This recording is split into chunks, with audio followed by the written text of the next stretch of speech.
What is the design of Wave Key? Give me the premise of Wave Key, and then also who is it for? Yeah.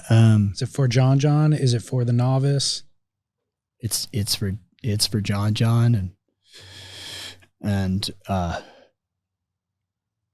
people who have been serving for a really long time that would like to get better at even just a little better. It's for beginners.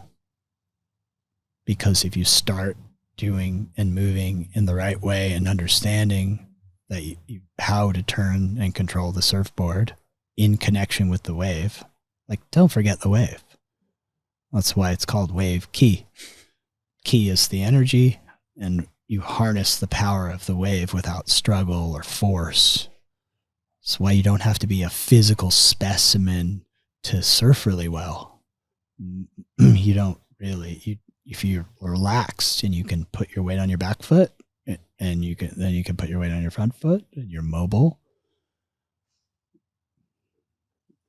Good surfers don't, you don't look at somebody and go, that person has a surfer body. I'll bet they surf really good. Sure, you can see some people that have attributes of surfing because their lats are usually big in the shoulders, but you can't tell what they surf like. It's almost if you lined up, a few different surfers, the one that looked the most fit was probably the one that looks most like a model specimen, ripped and shows up in the Instagram underwear ads or whatever. That's the one that probably doesn't surf as good as the one that's eating plate lunch over there. Or sure. It's just because it's weight distribution and they call it hand-eye coordination, but it's more like foot-eye coordination to be able to aim the surfboard. And it isn't intuitive. It's not what you hear, what you read or hear, like wherever you look is where you're going to go. Absolutely not. That's just bullshit. I mean, I know it. I look up at the lip and I think I'm going up there, and then I watch the footage and I go, my board didn't even go where I looked. It's how you aim the surfboard, and I have that all in Wave Key. So it's Wave Key is like a journey of if you're beginning, then it's to learn the takeoff and learn how to take off, and it's not a pop-up. Popping. When you're a teacher, you realize that words are extremely important. Words bring up images. And if you say pop, the person's going to think they need to do some kind of popping motion. It's not a pop. It's almost a pull. It's like a pull yourself onto the surfboard. No one ever said, look at that late pop-up at Pipeline. No one's ever said that, we don't say that. The pop-up, I think, word came from the, I want to say it's probably those people that came from Wisconsin and whatever, and they went to Waikiki, and you can hear the Beach Boys going like, hey, just pop up on the board. You know what I mean? And get in this statue position and, ride straight to the beach, What John and Kelly and Gabriel, those guys are doing at Chopu and Jack Robinson, those are not pop-ups, so let's call it what it is. It's a takeoff. And then I get into the detail of exactly what to do so that when your feet touch the surfboard, if you can get instantaneous control, and depending on, no one can tell you like, do this when this happens, do that when this happens. That's your own feel. However, there are technical things to do with your head and how your body and basically how your bones and body stack up over your feet to make it easy. And that's what I teach in Wave Key, to help make something that's extremely difficult a little easier. I'm not saying easy, because it's not easy. Surfing is not easy. And anybody who tells you it's easy, or all you have to do is do this, or all you have to do is do that, I don't believe it. But Wave Key is a series of forms or movements. Oh, well, yeah. It's that are aligning the body, like you said, kind of correctly, anatomically, maybe correctly, to harness the energy of the wave and direct the surfboard. Yes, and the basic forms are takeoff, bottom turn, top turn, cut back, tube ride, floater, and air. And that's in fundamentals 1 and 2. Front side and back side, natural foot and goofy foot. And by doing wave key, practicing wave key daily, you build your own awareness so that you know how to put your weight over your feet precisely for what you want to do. And you are the one that can tell, well, if I do this, if I pull my head back a little bit, I get more weight on my foot. Or if I put my head forward and put my butt back, I don't have as much power. You're the one that has to keep practicing to build your awareness. You don't copy me. You copy me at first just to learn the form, but then you're the one that through consistent practice, just like if you're learning to play guitar and you play once a week and then you got a gig, I mean, good luck. You practice a lot, and then when you gig, you don't practice anymore. So wave key is not to be replicated in the water. The water time is purely surfing. You're purely surfing, and that's paddling, duck diving, catching waves, kicking out, making mistakes, playing around in the water, purely surfing. In that purely surfing space, you allow yourself to make those mistakes and make things and be playful. You'll be the most open to allow yourself to apply what you've learned. But if you're trying things in the water, you're not honoring the wave, for one. There's kind of like a bit of, if you honor the wave and almost, it's not to be too sort of namaste about it, but each wave that comes to you and you do catch, if you can honor it a little bit for 1/100th of a second, like, oh, thanks. All right. It gives you, you're trying to blend your energy in with the wave to get to slow yourself down to the pace of the wave, so that when you take off on it, you can feel it give you the energy to propel you forward. Not you doing a series of aerobics or calisthenics, or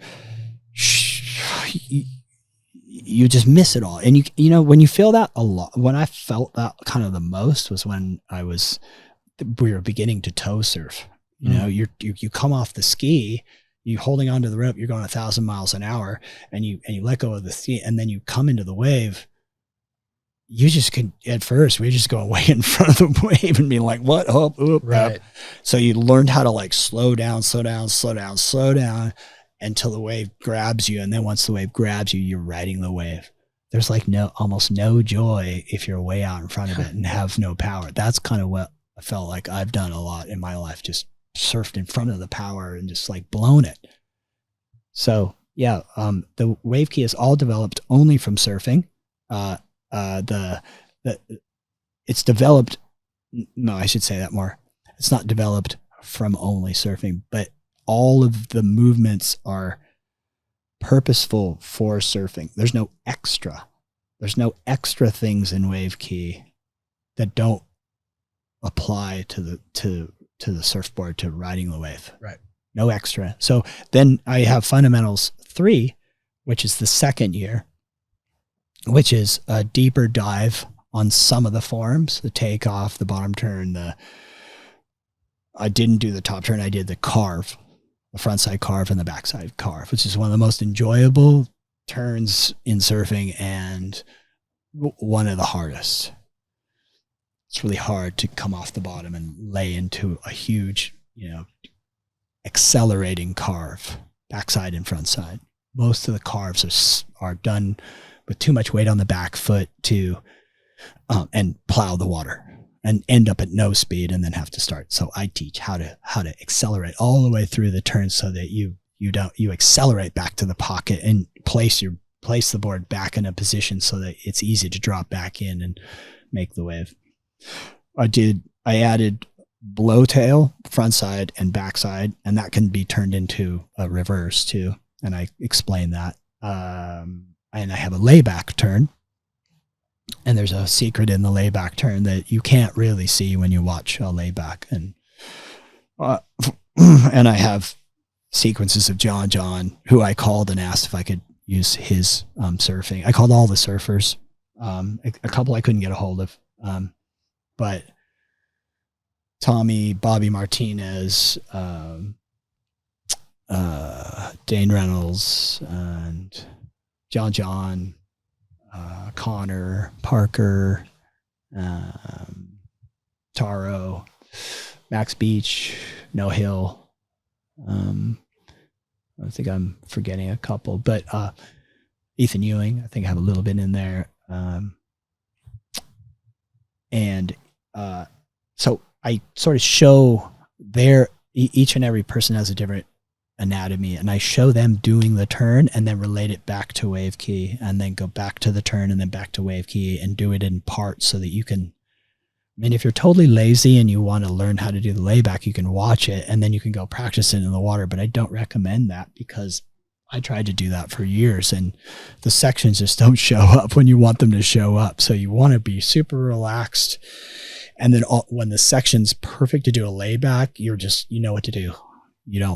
It's really hard to look for that thing, So anyway, and I also have like a different backside top turn that one you can apply when you're going really fast and you don't want to lose any speed.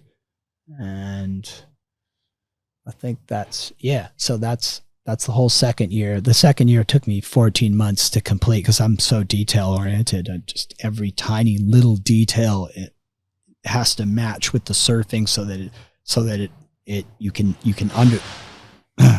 so you can understand it, so you can relate it and go, oh, I see that. And then, it's, the next step is fundamentals 4, which is all the stuff that happens in between the turns. And that's an expert level. This is what I've been doing with Taro quite a bit for the last 5-6 years, is how to, once you know how to do the turns, it becomes more about what's the optimal position to be in prior to the turn so that the turn can be done with the minimal amount of effort. That's what ends up looking good when you do something radical, but it doesn't look like you efforted really hard. That's Tom Curran. I mean, that's what people love it so much. He just looks like he's just flying and relaxed, and even the free scrubber one. Like you're kind of like, I wish there was more footage than just the drone. I want to see it from the beach, but anyway, so there's stuff that goes on before the turn, and there's stuff that goes on after the turn. The after the turn is setting you up so that it's easy to go into another turn. You don't have to adjust and readjust and everything. By the time you do that, you're at the bottom of the wave and you're already missed either a section or you left meat on the bone. And that's usually what I watch. I watch and I go, did they leave any meat? When I watch like the high level pro surfers, and before a score comes out, I look and I go, did they leave any meat on the bone? And I usually say yes unless somebody when it's a 9.5, it's really easy to go, oh, that's going to be a 9.5 or a 10, that was incredible. And usually they leave meat on the bone because they didn't get into the most powerful position prior to the turn. So no matter how strong or how good they are, they couldn't deliver. And then also they finished the turn in a position that wasn't efficient to go into the next turn, and the wave closed out so soon that because the athlete's so athletic, they were able to just barely get a turn off. Like a classic example was Felipe in Portugal. Each time he did his backside snap, he was in a position, he was not in the best position to go into the next turn, and the wave closed out too soon. How do you learn what I know? And he would finish the turn in such a way to where he could get an unhurried turn in. And that's where the big score comes from, when it looks unhurried and natural. And so anyway, that's where fundamentals 4 is going. The way the program is designed, if obviously if a beginner or whatever, an intermediate, most listeners sign up, they start with lesson 1 and work their way through. For somebody like John, where does he start? Well, John does need to learn how to do it from the start. So lesson 1. Yes, because there'll be things in lesson 1 that he hasn't thought of before. There'll be things that'll be super intuitive. He'll get it right away. And then I would, if he was a student of mine, I would unlock things for him because he's already so good. And I'd say, okay, we could start on we could get to other things fairly quickly, but you first have to understand how to do a takeoff on the land and a bottom turn on the land. So it has a flow and a natural movement to it.